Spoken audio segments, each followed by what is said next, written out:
Homework 5, problem 9, find the magnetic field at the exact center of a spinning charged spherical shell where the charge density on the shell is sigma.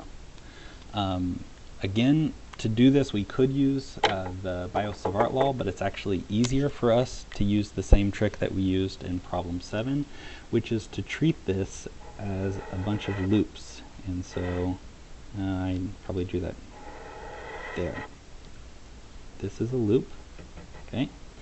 A loop of current, and it has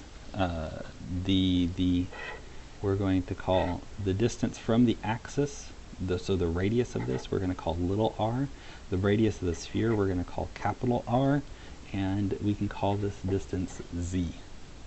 Okay. Now, from problem 6, we already know how to get the magnetic field for one loop of current, and so the expression that we're going to use, right, is the total magnetic field is the integral of each little magnetic field. And the little magnetic field we already kind of have. This is mu naught, I'm going to call this I prime, over 2. Now A is our little r, right, so this is little r squared over little r squared plus z squared to the 3 halves z hat. And so that's the little part of the magnetic field. Okay, and so all I did is I copied the part from problem 6. Now, first thing to notice is this r squared plus z squared is just actually capital R. It's not going to change for us, so we can replace that really, really quickly. The next thing to notice is that I want to figure out what this I prime is. Well, if the width of the little thing that I'm going to look at, the width of it is going to be capital R times d theta, where theta is measured as the angle from the axis of rotation. And so I prime is going to be k, okay, k times r d theta, like that. K itself is going to be sigma times v, okay? So this is going to be sigma times v times capital R d theta. And v, of course, is omega times little r. So this is sigma omega little r capital R d theta. So I prime is sigma omega little r capital R d theta. Plugging this all in up here, we're going to get that the magnetic field is mu naught sigma omega over 2.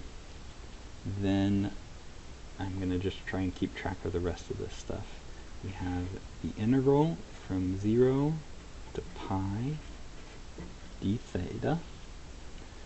And then we just have to write down what this stuff is. I still have a little r and a capital R. So I have a little r and a capital R. This is from the I prime. I have a little r squared from right there. And then on the bottom, I know I'm going to get a capital R cubed. Right? Well, now we can do a little bit of trig, and we can easily see that this little r is equal to capital R times the sine of the angle there. And so this expression now is going to be, I'm going to get little r cubed, which will be capital R cubed sine cubed. So this is capital R to the 4th over r cubed.